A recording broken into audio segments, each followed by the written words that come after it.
Good morning, everyone. Shabbat Shalom. It's really exciting for me to be here giving my first devar at HAMAKOM as the Rabbinic Intern.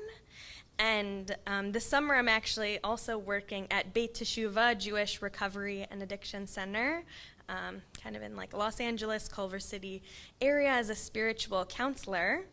And so I got to teach this Torah, part of this Torah portion already this week to the residents there. And I actually started my session off with a game of Would You Rather with some of the most common fears. So I just thought, why not just dive deep and get to know everyone? So what are some of your common fears, or like the most common fears we like think of? Spiders. Yeah, there we go. Okay, cool. Snakes, fire. Mountains. Okay, height for me. That's one for me, for sure. Go. Earthquake, death. Yes, yeah, that's disability. Disability. Anything else you can think of? Sickness. Specifically dementia. I know darkness was a big one when I was younger. Yeah, public speaking. I'm a little nervous right now, but I do like to public speak. Luckily, I'm in the right field for that. And so in this game of Would You Rather, I listed two, it's almost, I don't know the show Survivor, but it felt like that. It was would you rather be in a river full of piranhas or a jungle full of tigers? And so, you'd rather be in a place of tigers? And why? Why tigers over piranhas? You can beat them running. Nice. Okay. It's fair. It's fair. And I actually had them debate which one was better, and I had the residents get up on different sides of the room, and we got into pretty intense arguments. And I think, talking about our fears, brings out something, almost primal in us.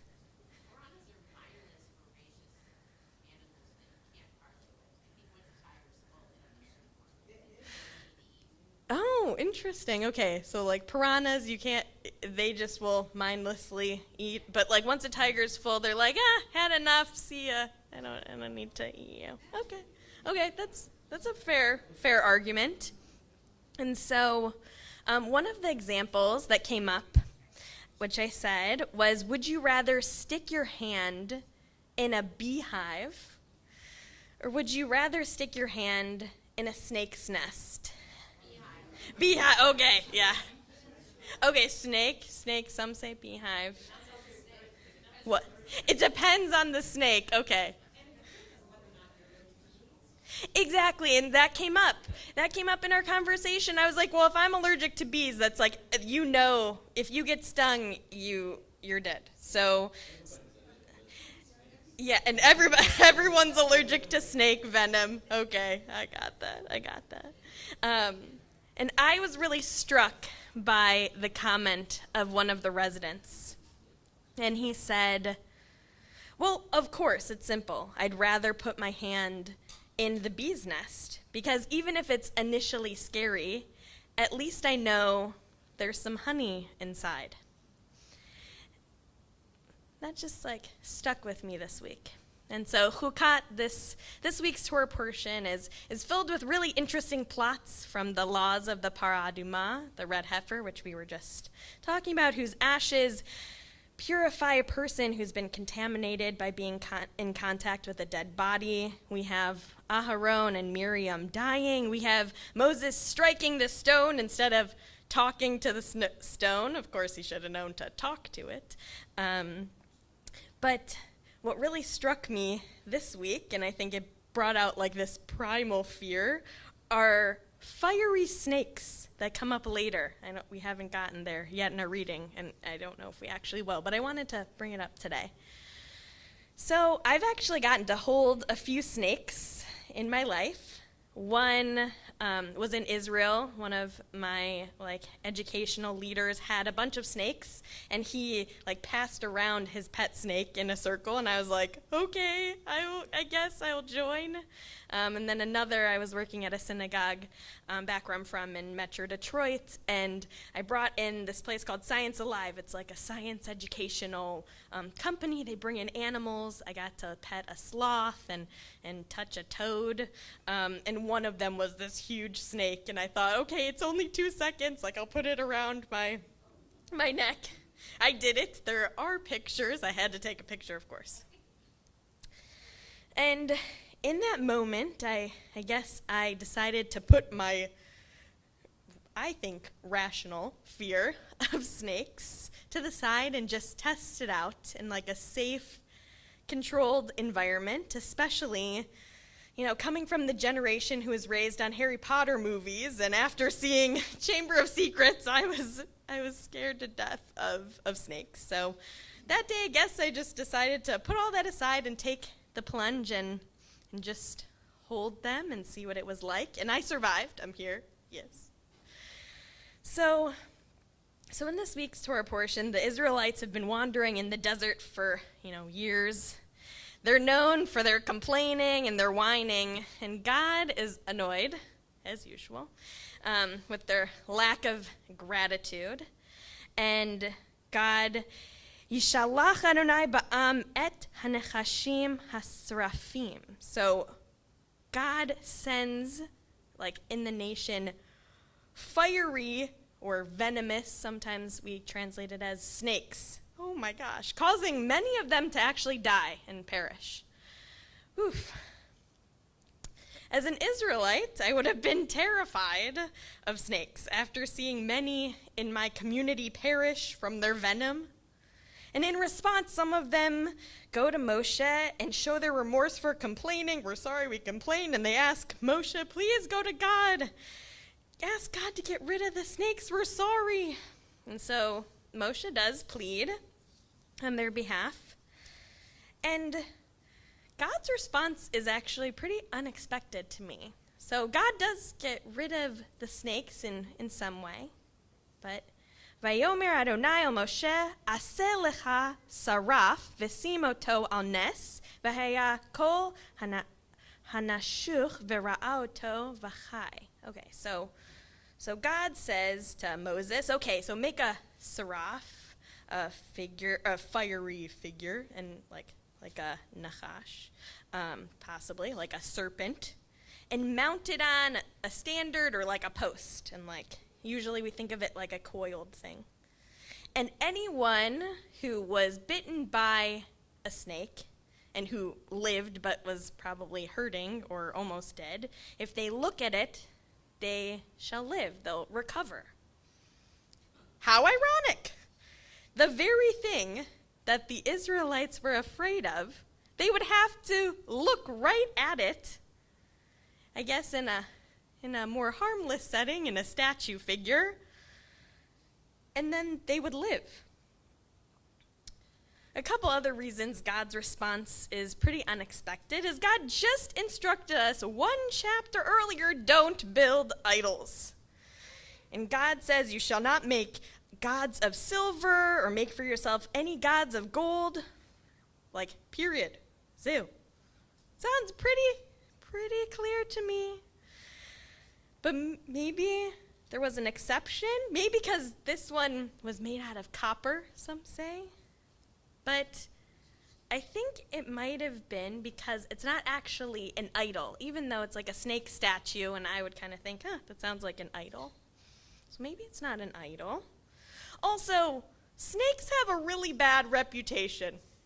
Back to our very first story of Adam and Chava. Hanachash haya arum mikol chayat hasadeh asher asa Adonai Elohim. So the snake was more arum or shrewd, we usually translate it as, than all of the living things on the field or earth or land that God had made. Okay, snakes have a pretty bad reputation. The temptress snake, Also, I'd just say they're crawling on their bellies. They're not really cute, in my opinion. They're pretty scary. So, a snake, so it's an idol made out of something that has a pretty bad reputation. So I was starting to think, okay, this has to have some other purpose. And Sforno, an Italian rabbi, biblical commentator from the 16th century, made a comment that a snake is a way of describing Satan, he says, or also the Yetzer Hara, the evil urge. I also like to translate it as distracting urge. I think that's kind of easier for us to understand. And he goes on to say the reason why this evil urge is compared to a serpent is that just like a serpent, which makes itself invisible as possible, blends in, it's green with the environment, and yet it causes more damage than most prominently visible obstacles, so too does the evil urge lurk where one does not suspect to find it. So sometimes there are forces within ourselves and our lives that try to distract us from the moment and take us off of our paths. In my life, I know that's my phone. It's for sure my phone. And sometimes we also let fears be our guides. I know one of my biggest fears was moving to a place where I didn't know anyone, and LA included was one of those. But I also actually moved to Israel not knowing anyone, so it seems like I've overcome the fear by just jumping in and trying it out. And this week with my residents at Beit Teshuvah, I compared the snake to represent their addictions, and all of us, I think, can also relate to being addicted to technology or on our phones, things that distract us from being in the moment. And with addictions, especially those ones plaguing a lot of my residents, their addictions instill these thoughts of fear and doubt in their hearts. And it's a fear of for them, living like a sober life and having to deal with all the real emotions of everything. And sometimes we can hide from feeling the real emotions from everything by distracting ourselves, taking too many naps, or which I know I'm guilty of sometimes, or going on our phones to get us out of the moment.